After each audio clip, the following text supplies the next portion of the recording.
My dearest listener, from the moment we met, I knew my life would never be the same. Would you do me the honor of making me the happiest researcher in wait, what was I saying?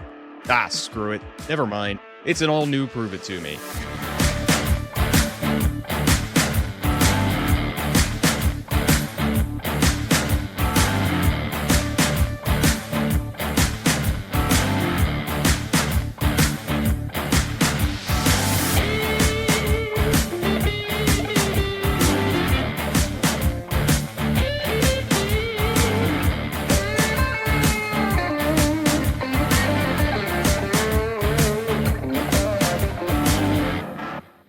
Hello, everyone, and welcome to Prove It To Me. I'm your host, Dr. Matt Law. When I first started doing these study finds episodes, they were meant to be quick, one-off filler episodes between the guest appearances. I mean, the guest appearances seem to be what folks really care about. No one actually wants to hear me rattle on endlessly about the things that I find interesting, right? I have to be honest, though, I've become an addict.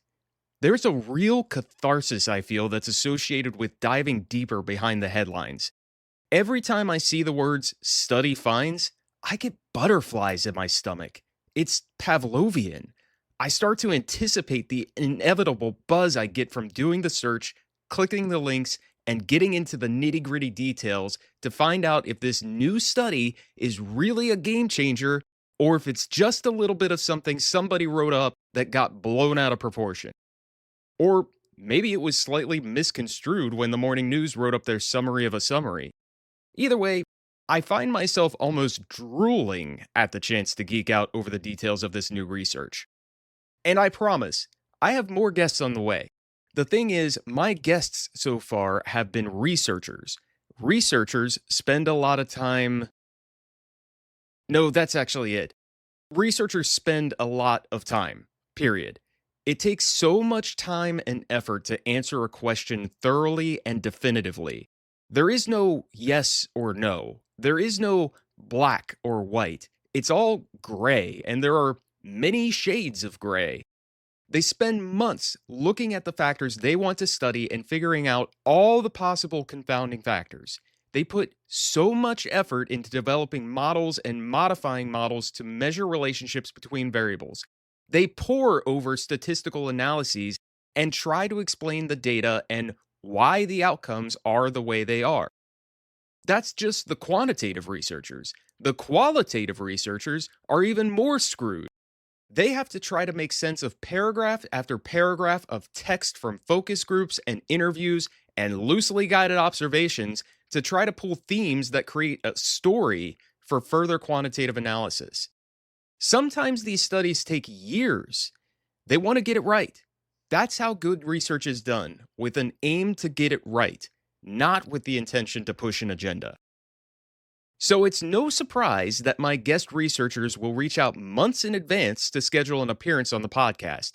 They want to make sure they have time to get it right. Honestly, I can't blame them. I would too.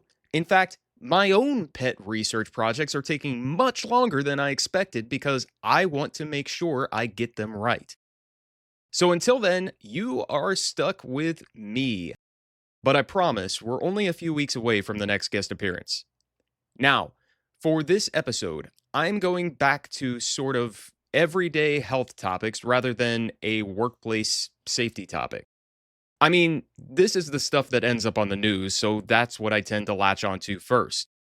We've been able to do some workplace safety stuff over the last few episodes, so I think it's fair that we have some fun and get into an everyday health topic. And boy, this is a fun one. This is a topic that is just begging for some tongue-in-cheek, cynical, comedic takes.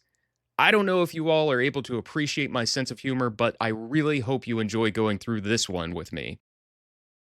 From MedPage Today, an article dated March 25th, 2025, entitled Surprising Findings from New Research About Dementia and Marriage, with the tagline, U.S. Study Could Challenge the Belief That Marriage Protects Against Cognitive Decline. Whoa, buddy, we're getting saucy here, folks. Now, theoretically, Marriage is supposed to be a sacred institution, but you and I both know that this can be a divisive and emotional topic for many, many folks. So, MedPage Today had access to the entire study article because the article is open access. So, let's just read what their key takeaways were and we'll jump into the study. Key takeaways. Number one, unmarried people in a US study had lower risk of dementia than married people. Number two, the study followed 24,000 older adults through the National Alzheimer's Coordinating Center. And number three, findings were similar for men and women. I mean, really, folks, you ever run into that old married heterosexual couple and the wife is super naggy and opinionated and the husband is totally aloof? And it's not really clear if he's always been that way or if it's just an act. Or maybe he became this way just because it's easier and more peaceful than trying to fight it. Like, seriously, this is a classic trope in comedy movies and sitcoms. I won't be sexist here either, because I've seen it the other way around too, where the wife is the one that's aloof and the husband is just a grumpy asshole. Honestly, you can ask my wife. She probably thinks I already have dementia. Seriously, since like year 5 of our marriage, the only words I hear my wife say are, "Were you listening to what I just said?" I don't do this intentionally or maliciously. I really suck at active listening. In fact, the only difference between my college professors and my wife is the fact that my wife holds an immediate oral exam after the lecture, and I don't have time to go back to the textbook or my study notes to make sure I had total comprehension.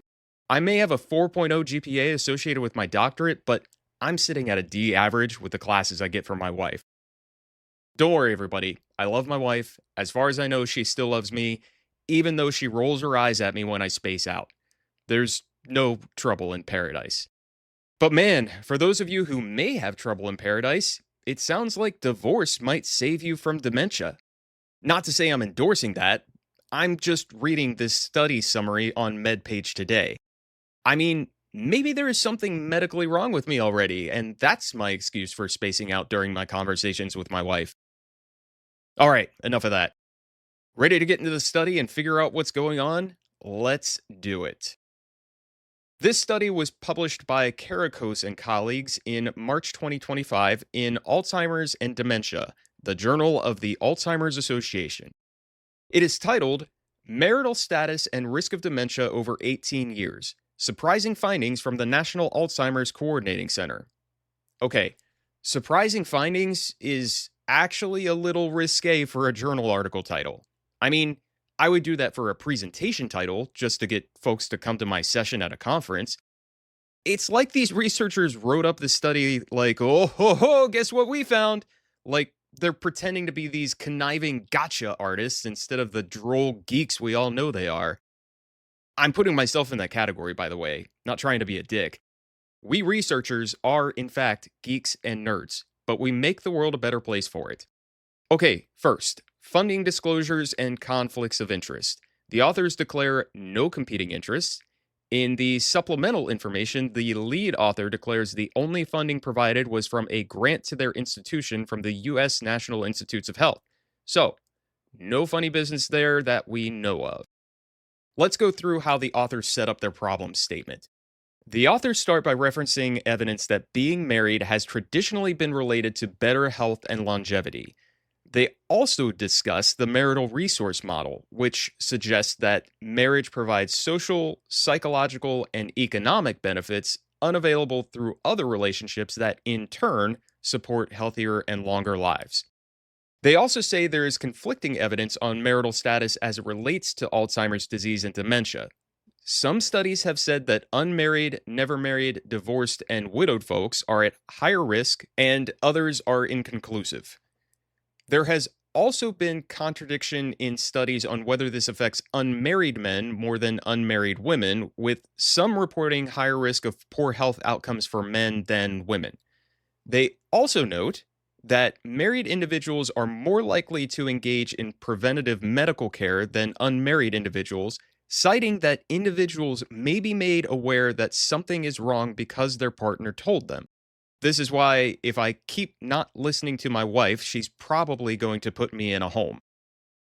So, their justification for doing this study is that they are using data from the National Alzheimer's Coordinating Center, one of the largest cohorts, with annual clinical evaluation of dementia over one of the longest follow ups, which is up to 18 years. When you do a longitudinal study like this, a study that makes multiple observations over a period of time, it makes it easier to identify and measure all the other stuff that could be causing a certain outcome. Cross sectional studies, or those that only grab a snapshot at one period in time, don't show changes over time, obviously. Again, this is a way to get better correlations that get closer to causation. Additionally, this study is supposed to separate out different types of dementia, including Alzheimer's disease, Lewy body dementia, vascular dementia, and frontotemporal lobar degeneration, as well as mild cognitive impairment. Lastly, the authors say they will look at potential moderating factors such as sex, age, race, education, depression, diagnostic form, participants' referral source, primary reason for visiting the research centers, and genetic vulnerability. Yeah, so this is set up to be a pretty comprehensive study. Let's check out the methods to see how they did it. Sample methods. They started with a little over 50,000 participants. They excluded almost 10,000 who withdrew from the study after the baseline observation, about 600 who were younger than 50 years old, almost 17,000 who had already had dementia at baseline, and 300 who responded other/unknown to marital status at baseline. I have so many questions.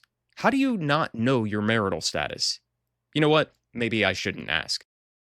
Anyway, final sample size was 24,107, 59.6% female, and average age 71.79 years at baseline.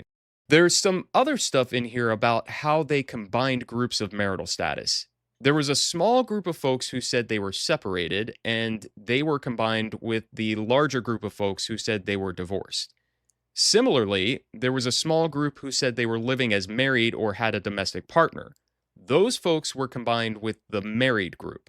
Now, the reason you do this for statistical analysis is because when you have a widely varied size groups, it can throw off the outputs of the results. Remember, the bigger the sample size, the more accurate the correlation will be. If you compare a tiny group to a large group, it doesn't give you a realistic comparison in the results. I actually had to do this during my dissertation as well. Now, again, I try not to get too deep into statistics on this podcast, but I want to point out a different type of analysis that was used here. They used Cox proportional hazards regression. So we're looking at regression models, but it's a different type than we've looked at in the past, like linear regression or logistic regression. Now, I have never used Cox regression myself, but basically, this type of regression is used when you are looking at the association between a predictor variable or independent variable and survival time as your dependent variable. In this case, that quote unquote survival time is the time it takes for the onset of dementia. So, in the output of the Cox model, you get this number called a hazard ratio, which compares the hazard or risk of an event between two groups. The hazard ratio greater than 1 indicates an increased risk, while a hazard ratio less than 1 indicates a reduced risk. You also get a confidence interval, which shows a range that hazard ratio falls in at certain percentage of confidence. Basically, the closer those numbers are together, the more sure we are that hazard ratio is correct. Hey, did you fall asleep? Come on, stick with me. I promise, no more statistics. Just know that this is an appropriate statistical test for this study. So they compared the risk of dementia for unmarried groups, meaning the widowed, divorced, or never married, compared to the married group as their reference group. They ran two different models. The first included age and sex as covariates. The second added race, ethnicity, education, living alone, physical health, depression, smoking behavior, diagnostic form, referral source, primary reason to visit the research center, and genetic vulnerability. The second model that includes all this other stuff is called their fully adjusted model. Again, all of this is done to try to paint a more complete picture of the correlations. Now, at this point, I've hopefully given you enough about the statistical modeling that if you want to go through all of the individual calculations in the results section, you are more than welcome to. And you can feel a little bit more confident about what you're looking at. At this point, I'll put everyone to sleep for sure if I go through each one of these individually. So, I'm going to jump down to the discussion and get the most important parts of these results. Accounting for age and sex, that was the first model, the authors found that widowed, divorced, and never married individuals had about 50% or lower dementia risk relative to their married counterparts. That held true in the second model when they included all of these other factors as covariates. That held true in the second model when they included all of those other factors as covariates. All unmarried groups were also at lower risk of Alzheimer's disease and Lewy body dementia, with a pattern of mixed findings for frontotemporal lobar degeneration. There were no associations found with risk of vascular dementia or mild cognitive impairment. Now, on that mild cognitive impairment piece, they did a follow-up analysis because some individuals already had mild cognitive impairment at baseline. When they excluded those folks, unmarried groups were at lower risk for all causes of dementia. When they included those folks, the unmarried groups were at lower risk of that mild cognitive impairment progressing into dementia. Okay, is everybody still with me? What we have so far is a pretty good longitudinal study with a large sample size that says unmarried folks are at lower risk of dementia than married folks, even when accounting for all of these other potential factors like age and sex. The authors state this is contrary to most previous longitudinal studies, so we're at a bit of a crossroads. Now we get to the fun part of the discussion where the authors start to speculate why this might be the case. I'm going to pull out the best ones. They start looking at other studies that examine health relative to marital status. There is some evidence in previous studies of cognitive improvement, happiness, and life satisfaction after divorce, and social participation after a partner dies. That's a little dark, but okay. Also, never married individuals are more likely to socialize with friends and neighbors and engage in healthier behaviors, while married individuals are less likely to engage in high-quality socialization in their networks. Also, there is some evidence to suggest that the health benefits associated with marriage are only evident in high-quality marriages. This is a point to examine for future research, they say, since this study did not look at marriage quality, only marital status. There's also a potential in this sample of what they call ascertainment bias. Remember, this data came from the National Alzheimer's Coordinating Center, and earlier we talked about married individuals being more likely to have partners who notice and report cognitive issues. So, there could be a little bit of bias here where the unmarried folks have underreported diagnoses of cognitive issues. So, what are the limitations to this study? The first thing is where this data came from. These participants are referral-based or voluntary. They do not fully represent the US population, and because of the nature of what this research center is, they have worse subjective cognition overall. The authors state that Black individuals and unmarried individuals may be underrepresented relative to the entire US population. There's also room to look at nuances, such as the role of relationship factors like marital quality and relationship duration. The authors conclude by restating the overall findings. Unmarried folks are at lower risk of dementia, but qualify that by also restating the potential for delayed diagnoses because they don't have partners who would be more likely to notice they possibly have dementia. So there it is. Those are the parts that the news reports miss. Those limitations and potential biases. What did we learn? Well, if you are in the unmarried group, you might be at lower risk of dementia. Also, if you don't have someone living with you to notice your potential onset of dementia, you're probably less likely to get diagnosed anyway. If you are married, you apparently have two options. You can either try to actively listen to your partner and have a healthy relationship where your partner will make sure you get the care you need when you need it, Or you can ignore your partner and risk them sending you to get a brain scan out of spite. Either way, you'll know for sure if you have dementia or not, I guess. That's all I got. Until next time, I'm Dr. Matt Law. This has been another episode of Study Finds on the Prove It To Me podcast. Take care and stay safe, everyone.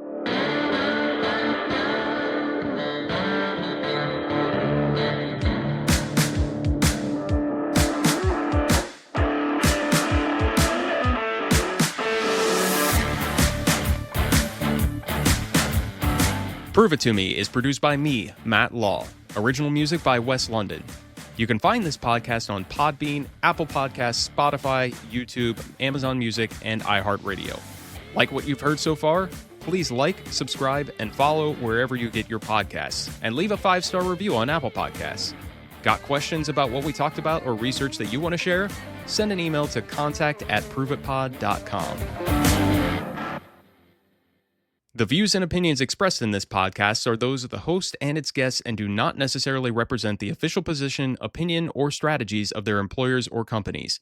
Examples of research and data analysis discussed within this podcast are only examples. They should not be utilized in the real world as the only solution available, as they are based on very limited, often single use case, and sometimes dated information. Assumptions made within this discussion about research and data analyses are not necessarily representative of the position of the host, the guests, or their employers or companies. No part of this podcast may be reproduced, stored in a retrieval system, or transmitted in any form or by any means, mechanical, electronic, recording, or otherwise, without prior written permission of the creator of the podcast. The presentation of the content by the guests does not necessarily constitute an active endorsement of the content by the host.